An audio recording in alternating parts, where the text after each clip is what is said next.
Аз си за Next TV от Цвети. Сега си правя гриз. Ще изпратя една порция до вас чрез Виктор. Тук съм сложил една чашка захар, 2 чашки вода. Тук 3 шепи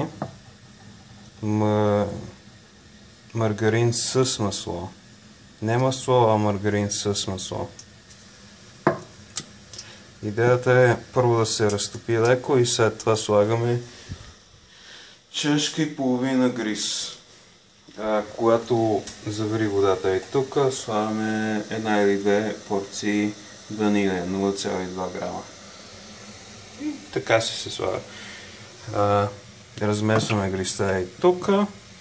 След това, когато гризта се разтакова с всичко това, добавяме от това. И така. Чао!